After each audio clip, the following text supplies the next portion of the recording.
Olá, paz e bem. Estamos aqui com o nosso bate-papo católico, né? Para falar sobre a diferença de imagem e ídolo, né? O protestante ele acha que imagem e ídolo é tudo a mesma coisa, né? Então ele não devia acreditar em pastor na televisão, né? Porque aquilo ali é uma imagem. Mas a primeira coisa que me chamou a atenção sobre isso, né? Foi a Bíblia. Porque quando aparece Moisés e Elias no Monte Tabor, eles não chegam para os apóstolos e mostram cartão ou identidade, né? Olha, eu sou Moisés, eu sou Elias. Não, eles automaticamente eles reconhecem, né? Moisés e Elias. Ora, isso por quê? Porque já havia uma imagem pré-concebida de Moisés e Elias, entendeu?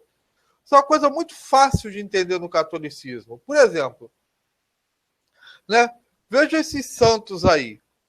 Eu aposto que os católicos vão conhecer a maioria desses santos, porque há uma imagem pré-concebida desses santos, tá?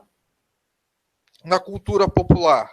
Não importa se você mude, né? Faça um desenho diferente. O centro da imagem, a intenção da imagem, o desenho, né? Faz você reconhecer o santo facilmente. Então eu cheguei à conclusão seguinte: então no tempo lá de Jesus havia uma imagem já pré-concebida de Elias e Moisés, para que eles reconhecessem de pronto, né? Outra coisa foi estudar o cristianismo. Você vê que nas catacumbas, né, há o quê? Há imagens a dar com pau. Ora, se isso fosse errado, os pais da igreja teriam censurado isso, os apóstolos teriam censurado isso, né? Você pega nas catacumbas, você tem passagens bíblicas desenhadas, né? Aqui no caso de Sansão, Adão e Eva, Abraão. Você vai lá nas catacumbas e está lá, né? A Bíblia, né? Completamente desenhada, passagens da vida de Cristo, né? Porque a gente sabe que isso evita a decoreba e abre a mente, né? Para o aprendizado, né? Não fecha a mente, aumenta o raciocínio. E só sendo muito estúpido, me desculpa, para achar que eles representavam deuses pagãos dentro daquelas imagens sacras. Eu quero ser completamente idiota. Eu vou morrer, né? Na, no Coliseu porque eu não adoro a deusa Isis, mas coloco a deusa Isis, né? Pinto lá nas catacumbas para venerar. Isso é uma completa estupidez, uma completa falta de senso, né? Mas tudo bem, vamos deixar isso para lá. Mas a questão era se os judeus, os hebreus, eles faziam imagens de escultura. Né? Então, um dia eu estava lendo um livro, Enciclopédia Delta da História Geral, as primeiras civilizações, e me deparei com isso. A estátua de pedra representando um dos reis de Israel. Então, cheguei à conclusão seguinte: sim, eles faziam estátuas dos personagens históricos deles. Né? E eu fui me aprofundar mais no assunto. Então, né, primeiramente, eu achei ali na Idade do Bronze, né, que já se faziam, né, imagens ali, né, na Idade do Bronze, sobre, né, pessoas. E aí você começa a entrar na arte antiga de Israel. Né, existe essa arte. Eles gostavam de fazer imagens. Aqui é um dançarino. Né? Você pega o selo, né, que foi descoberta, né, em Jerusalém, lá, uma imagenzinha lá desenhada lá. Aqui, ó, outra escultura aqui representando o menorá, né? Vasos, árvores, né? Flores. Então, como é que fica não fazer imagem e escultura, como os protestantes acreditam, né? Há pouco tempo atrás, né, lá no Egito, né, foi achado a estátua de José. Lembra a história de José do Egito? Foi achado ali. Pode ter sido os egípcios que fizeram? Pode. Mas pode ter sido também aquele povo que estava ali, o povo de José, para relembrar o fato. Né? Você tem também, né, um selo hebraico da família de Tema, né, que era exilado da Judéia, estava no cativeiro da Babilônia, segundo o livro de Neemias. E você tem aqui, ó, a representação de duas pessoas. Deixa eu aumentar aqui, né? Você vê um pouco melhor. Você tem o quê? A representação aqui de duas pessoas, né? E tal, e tal.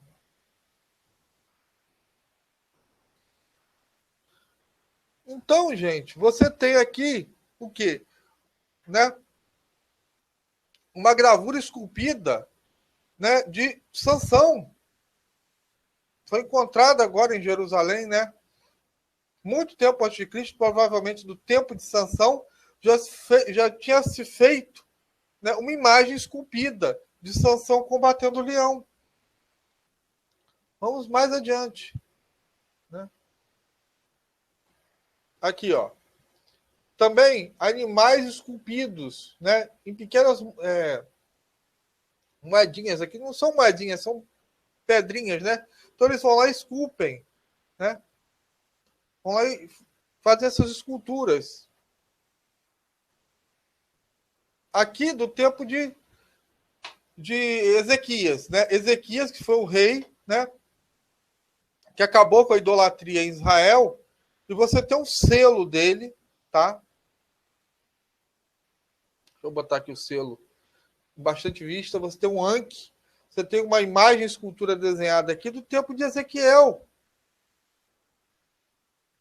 Então você vê que eles faziam imagens, né?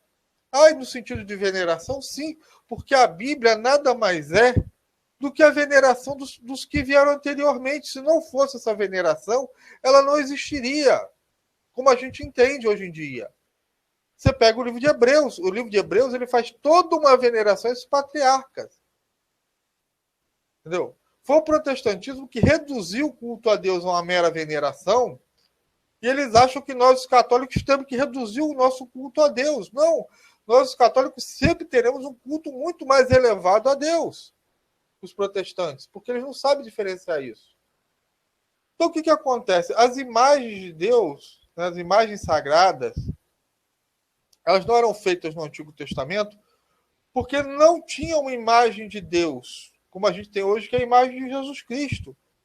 Ora, solamente protestante, como eu falei, a gente faz a imagem de Jesus pensando em Satanás, em Zeus, em Odin, sei lá o que vier na cabeça desse povo idiota, né? Só na mentalidade protestante acontece isso, né? Que o povo lá da catacumba pintava Jesus Cristo, mas na verdade eles queriam pintar Zeus. Não faz o menor sentido isso, logicamente falando. Então você tem que ser muito jirico para acreditar numa coisa dessa.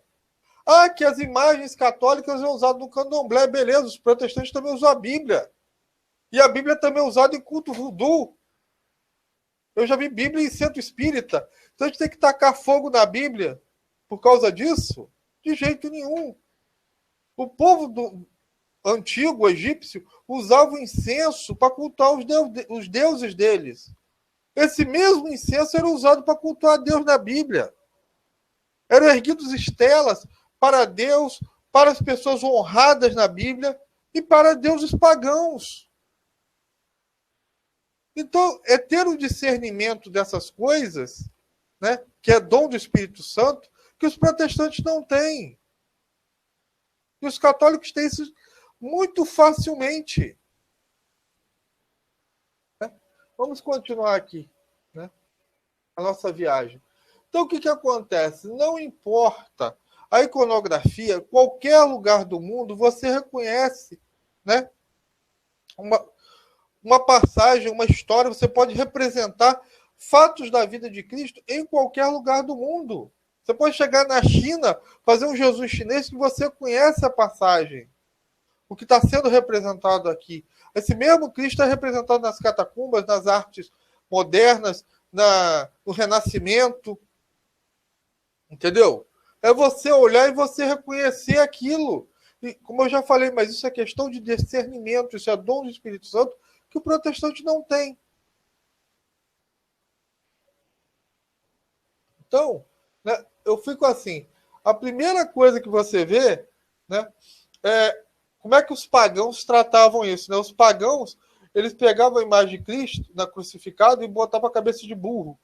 E diziam que os católicos, né, os cristãos da época, adoravam um burro, né, que só burro para adorar um Cristo.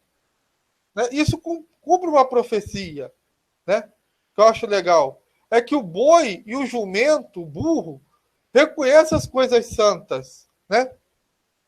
Mas os de fora da igreja não conseguem reconhecer isso, né? O boi e o jumento, né, conhecem o Cristo na manjedoura. É um sinal, Jesus Cristo na manjedoura, né? Foi isso que São Francisco fez quando ele fez o primeiro presépio, né? Ensinando ao povo os valores do Natal. Né? Eu acho isso muito legal. Como é que a imagem do presépio ensina a gente que Deus se faz homem, se faz menino, pobre na simplicidade da manjedoura. E aqueles que são inimigos da igreja não conseguem reconhecer uma coisa que o burro e o jumento conseguem reconhecer. Uma mula, né, lá na história de Santo Antônio, consegue reconhecer Cristo na hóstia sagrada. Os protestantes não conseguem reconhecer uma coisa tão simples disso, assim como eles também não conseguem reconhecer Jesus na manjedoura. Quer dizer, é uma burrice tão grande, né, que fica abaixo dos animais. Para você ter uma ideia. Por isso que eu falo, chamar certas pessoas de burro é ofensa ao burro. Mas isso é tudo para quê? Para que se prove que a palavra de Deus é verdadeira. Né?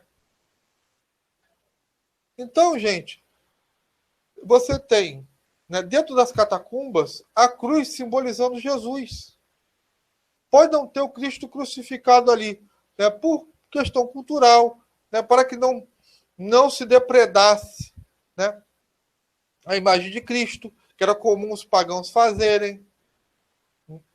Então você já tinha a imagem de Cristo, a cruz de Cristo, né, dentro da cultura cristã. Tanto é que Paulo fala aqui em Gálatas que a imagem de Cristo foi colocada diante dos Gálatas, a imagem de Cristo crucificado.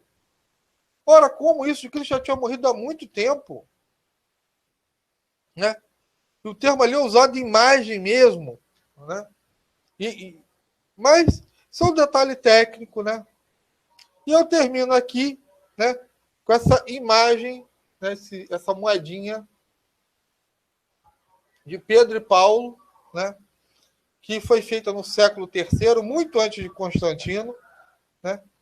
Então você tem aqui Pedro e Paulo, né, nessa imagem, que a igreja reproduzindo, né, os seus santos sempre, porque a Bíblia fala lá em Hebreus, né, que Moisés ele teve a revelação do céu, né, e fez o templo, o tabernáculo, de acordo com o que ele viu.